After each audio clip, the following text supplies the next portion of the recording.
Hello दोस्तों, welcome back to my channel. आज मैं आपके लिए लेकर आई हूँ कंतारा मूवी का हिंदी एक्सप्लेनेशन। इस मूवी की IMDb रेटिंग है 9.2 आउट ऑफ 10। ये मूवी 30 सितंबर 2022 को रिलीज हुई है। इससे पहले कि मैं आपको मूवी पूरी तरह एक्सप्लेन करूँ, मैं आपको एक छोटा सा इंट्रोडक्शन दे देती हूँ। इस मूवी की कहानी एक मूर्ति के साथ जुड़ी हुई है, जो कि एक गांव की रक्षा करती है। पूरा गांव इस मूर्ति को पूजता है और इसी मूर्ति की शक्तियों पर विश्वास भी करता है। गांव एक जंगलों के बीचों बीच बसा हुआ है और वहाँ के लोग अपना जीवन यापन करने के लिए लकड़ियाँ काटते हैं और जानवरों का शिकार करते हैं। बात तब अचानक से खराब हो जाती है जब गवर्नमेंट उस जंगल को अपने कब्जे में लेना चाहती है। जंगल के पेड़ों को और वहाँ के जानवरों को बचाने के लिए एक पुलिस ऑफिसर को वहाँ पे अपॉइंट किया जाता है। कहानी में एक बहुत बड़ा ट्विस्ट है और वो ट्विस्ट ये है कि इस कहानी में एक राक्षस है जिसको दिखाया तो नहीं गया है, मगर वो इंसान और भगवान दोनों को काबू करने की ताकत रखता है। ये गांव की रक्षा करने वाले उस डेमी गॉड और इंसान को आपस में भिड़ाकर उन्हें खत्म कर देना चाहता है ताकि अंत में उसकी जीत हो। और अब गांव को उस राक्षस से कौन बचाएगा, जानने के लिए मेरे वीडियो को एंड तक जरूर देखिएगा। अगर अभी तक आपने मेरे चैनल को सब्सक्राइब नहीं किया है तो प्लीज बेल आइकॉन को प्रेस कर दीजिए और मेरे चैनल को सब्सक्राइब कर दीजिए ताकि आने वाले समय में आपको मूवीज के नोटिफिकेशन टाइम से टाइम मिलते रहें। तो चलिए दोस्तों, आपको लेकर चलती हूँ सीधे मूवी एक्सप्लेनेशन की ओर। मूवी की स्टार्टिंग 1847 से होती है। मूवी में हमको एक कन्नड़ राजा के बारे में बताया गया है। उन राजा का साम्राज्य बहुत बड़ा था, उनके पास सब कुछ था, मगर वो हमेशा अशांत रहते थे। वो इस कदर अशांत थे कि उन्हें नींद भी नहीं आती थी। शांति की खोज में वो राजा दर बदर भटकते रहे, मंदिरों में, मठों में, लेकिन उनको कोई फायदा नहीं हुआ। एक दिन वो अकेले जंगलों में गए। अचानक उन्हें कनकड़ा की आवाज सुनाई दी। राजा उस आवाज की तरफ खींचे चले गए, मानो वो उन्हें बहुत प्यार से पुकार रही हो। उस आवाज के पास जब राजा पहुंचे तो उन्होंने वहां पर एक मूर्ति को देखा और जैसे ही उन्होंने अपना सर उस मूर्ति के आगे झुकाया, राजा को तुरंत उसी क्षण बहुत ही शांति और सुकून महसूस हुआ, जिसके लिए वो कब से दर दर भटक रहे थे। वो उस पत्थर को अपने साथ ले जाने की सोचते हैं।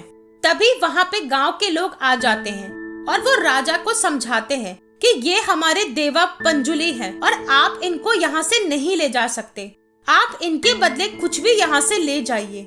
तभी अचानक से गांव के एक आदमी के अंदर देवा पंजुली खुद आ जाते हैं और वो राजा से कहते हैं कि मैं अगर यहाँ से चला गया तो इन गांव वालों की रक्षा कौन करेगा। मैं तुम्हारे साथ एक शर्त पर चलूंगा, तुमको इन लोगों को वहाँ तक जमीन देनी होगी जहाँ तक मेरी चीख सुनाई देगी, लेकिन एक बात का ध्यान रहे, मेरे साथ गुलीवा भी आएगा। अगर तुमने कोई भी गलती करी तो मैं तो तुम्हें माफ कर दूंगा, मगर गुलीवा तुम्हें कभी माफ नहीं करेगा और तुम्हें नहीं छोड़ेगा। राजा सारी शर्त मान जाते हैं और वो देवों को अपने यहाँ लाकर स्थापित कर देते हैं। गांव वालों को भी बहुत सारी जमीन मिल जाती है और वो भी वहाँ आराम से रहने लगते हैं। राजा अपने परिवार प्रजा के साथ सुख और शांति से रहने लगते हैं। और अब हमको कहानी 1970 की दिखाई जाती है।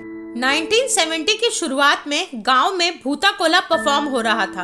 यहाँ पर मैं थोड़ा सा भूता कोला को आपको एक्सप्लेन कर देती हूँ कि ये होता क्या है। भूता कोला एक परफॉर्मेंस है जहाँ पर परफॉर्मर तैयार होकर एक डांस परफॉर्म करता है। इस डांस परफॉर्मेंस के दौरान देवा खुद उस परफॉर्मर के अंदर आ जाते हैं और उसे पजेस कर लेते हैं।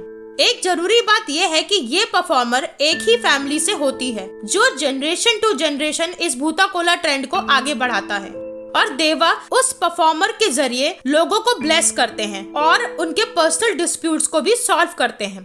तमिलनाडु के लोग बहुत सारे देवा को मानते हैं, जैसे कि पंजुली, गुलीवा, कलकुड़ा इत्यादि। आई होप कि आपको भूता कोला समझ में आ गया होगा। अब आते हैं कहानी की ओर। 1970 में गांव में भूता कोला हो रहा था, जहां पर शिवा नाम के बच्चे के पिता भूता कोला डांस परफॉर्म कर रहे होते हैं। परफॉर्मेंस के दौरान राजा के वंश का एक आदमी वहां पर आकर कहता है कि वह ये जमीन गांव वालों से वापस ले लेगा। वो कोर्ट जाएगा और सारी जमीन अपने नाम कर लेगा। तभी परफॉर्मर के अंदर देवा आ जाते हैं और वो ये बताते हैं कि राजा ने अपनी आत्माधिक शांति के लिए और अपने वंश की शांति के लिए ये जमीन गांव वालों को दिया था। अगर तुमको जमीन चाहिए तो तुमको मिल जाएगी, मगर तुम्हारी शांति हमेशा के लिए चली जाएगी।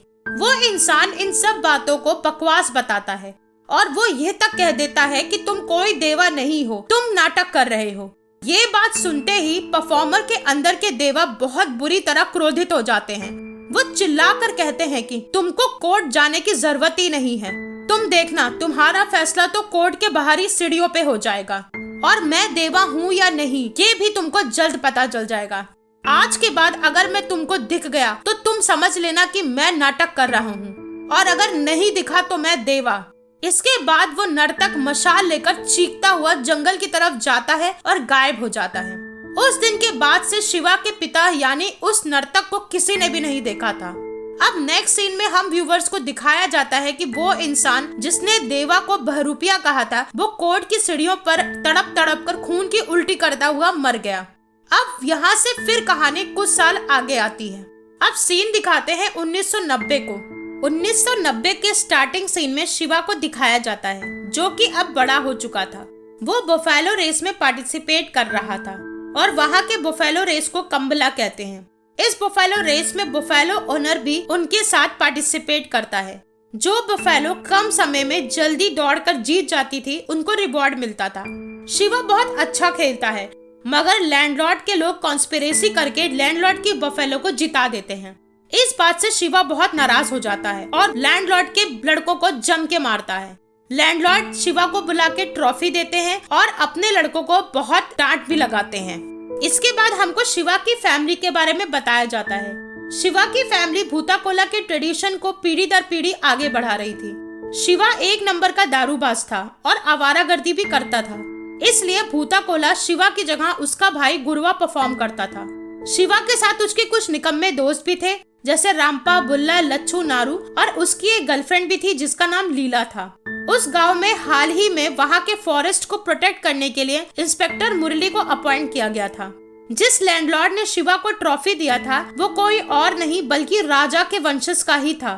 लैंडलॉर्ड का एक खास आदमी है सुधाकर, जिससे शिवा की बिल्कुल भी नहीं बनती थी। शिवा लैंडलॉर्ड के लिए छोटा मोटा काम किया करता था, जिससे खुश होकर लैंडलॉर्ड शिवा को पैसे देता था और दारू भी पिलाता था। उधर हम व्यूवर्स को दिखाया जाता है कि इंस्पेक्टर मुरली गांव वालों को पेड़ काटने से रोकने लगता है और शिकार करने से साफ मना कर देता है। बात तब खराब हो जाती है जब इंस्पेक्टर उस पूरे गांव को रिजर्व फॉरेस्ट घोषित करने पर तुल जाता है। शिवा को अपने पिता के गायब होने के बाद से ही उनके सपने आते होते हैं और उसे कई बार एक सुअर आभूषण पहने हुए भी दिखाई देता है, कई बार देवा भी दिखाई देते हैं। अब शिवा की गर्लफ्रेंड पुलिस की ट्रेनिंग लेकर वापस आ जाती है। शिवा लैंडलॉर्ड से सिफारिश करवा के लीला को उस गांव में पुलिस की नौकरी दिलवा देता है। लीला के जॉब के पहले दिन ही इंस्पेक्टर मुरली गवर्नमेंट के ऑर्डर पर जंगल की जमीन को नापने गांव आ जाता है। वो उन लोगों के खिलाफ कार्रवाई करने जा रहा था जिन लोगों ने इल्लीगल तरीके से अपने घर बनाए थे। ये सब बातें सुनकर गांव वाले पुलिस वालों से भिड़ने लग जाते हैं। तभी शिवा वहां पर आ जाता है और वो भी पुलिस वालों से हाथापाई करने लगता है।